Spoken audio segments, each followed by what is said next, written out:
now for a quick Devar Torah. Again, we're celebrating receiving the Torah at Mount Sinai on Friday rather, excuse me. Thursday night, Friday. Anyway, the point is the importance of this event in human history, not just Jewish history, human history cannot be understated.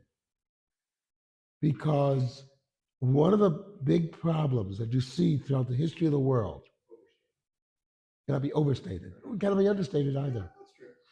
But the point is, one of the big fights you see throughout human history is the fight between rulers and the ruled. If you go to a lot of places, the king makes the rules. It's good to be king. You make the rules. The Torah comes along and says the king does not make the rules. This is why, if you ever notice throughout history, dictators did not like religion, modern Western religion, that is.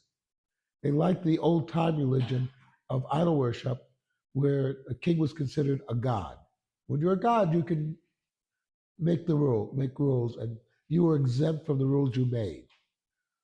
The Torah says that, no, you are not exempt, no matter what your position in life is. That's why you have all these extra rules, especially for kings, judges, and priests.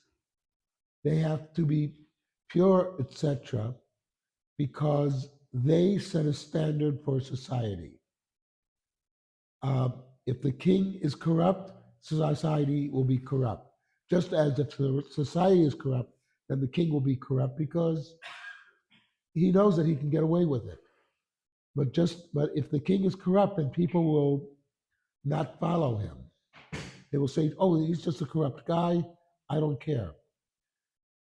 We'll be reading Sefer Ruth, the book of Ruth, which begins with a statement in the days when the judges judged, except that can be translated as in the days when the judges were judged. That in other words, people did not follow the judges because they felt that they were corrupt, that there was problems.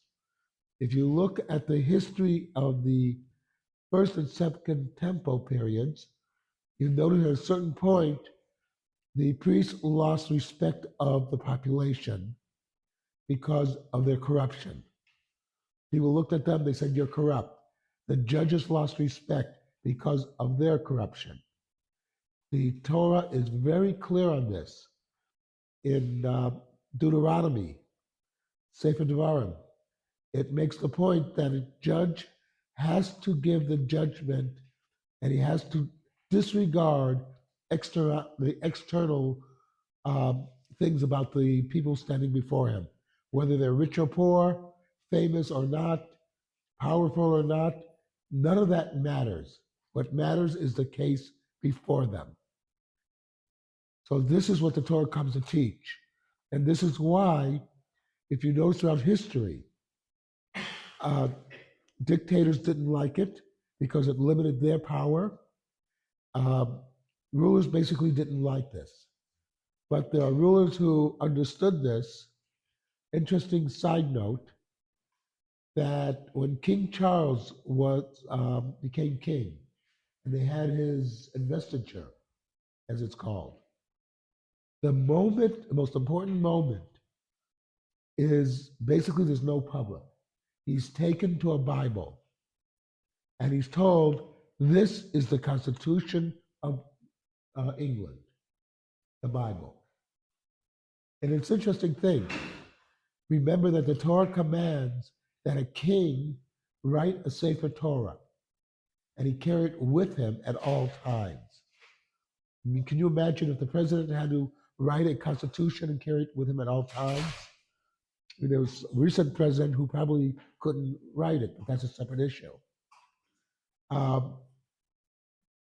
point is, he went to Penn. Smart enough guy to write it. Oh well, it is. When he became president, and we won't go there. He graduated at the top 90% of his class. Anyway, but all joking aside, the point is that the king has to be aware of his limitations, and the people have to be aware of their limitations.